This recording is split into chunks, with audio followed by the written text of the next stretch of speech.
ಅಣ್ಣ ಎಲ್ಲ ಕುರಿ ಪ್ರೇಮಿಗಳಿಗೂ ಕುರಿ ಮಾಲೀಕರಿಗೂ ನಮಸ್ಕಾರ. ಕುಂದವಾಡದಾಗೆ ದೊಡ್ಡ ಮಾರಿಕಾಂಬಾ ದೇವಿ ಜಾತ್ರೆ ಪ್ರಯುಕ್ತದ ಭಾರಿ ಟಗರಿನ ಕಾಳ ಇಟ್ಕೊಂಡ್ರಣ. ಅಣ್ಣ ಇದೇ ತಿಂಗಳು 28, 29 2 ದಿವಸ ಇಟ್ಕೊಂಡ್ರಣ. ಶನಿವಾರ ಮತ್ತು ಭಾನುವಾರ ಹೊಸ ಕುಂದವಾಡ ಶ್ರೀ ದೊಡ್ಡ ಮಾರಿಕಾಂಬಾ ದೇವಿ ಜಾತ್ರೆ ಇದೆ. ಜಾತ್ರೆ ಪ್ರಯುಕ್ತ ಕಾಳ ಇಟ್ಕೊಂಡ್ರಣ. ಅಣ್ಣ 8ಲ್ಲಿಗೆ 80,000 ರೂಪಾಯಿ ಇಟ್ಟಾರಣ ಫಸ್ಟ್ ಪ್ರೈಸ್, ಸೆಕೆಂಡ್ 40, ಥರ್ಡ್ 25,000 ಇಟ್ಟಾರಣ. 6ಲ್ಲಿಗೆ ಫಸ್ಟ್ 50,000, ಸೆಕೆಂಡ್ 25, ಥರ್ಡ್ 15 ಇಟ್ಟಾರಣ. 4ಲ್ಲಿಗೆ 40,000, ಸೆಕೆಂಡ್ 20, ಥರ್ಡ್ 10 ಅಣ್ಣ. 2ಲ್ಲಿಗೆ 25,000 ಫಸ್ಟ್ ಪ್ರೈಸ್ ಇಟ್ಟಾರ ಸೆಕೆಂಡ್ 15, ಥರ್ಡ್ 10.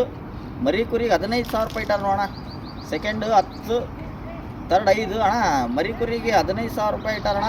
ಮರಿಗಳೆಲ್ಲ ಹಾಕಿ ಸಹಕರಿಸೋಣ, ಕಣ ಯಶಸ್ವಿ ಮಾಡಿರಿ ಅಣ್ಣ. ಇದು ಎಲ್ಲಿ ಆಡಿಸ್ತಿರೋದಂದರೆ ಹೊಸ ಕುಂದವಾಡದಾಗೆ ಹೊಸ ಲೇಔಟ್ ಪಕ್ಕ ಅಣ್ಣ. ಎಲ್ಲರೂ ಕುರಿಗಳು ಹಾಕಿ ಸಹಕರಿಸೋಣ.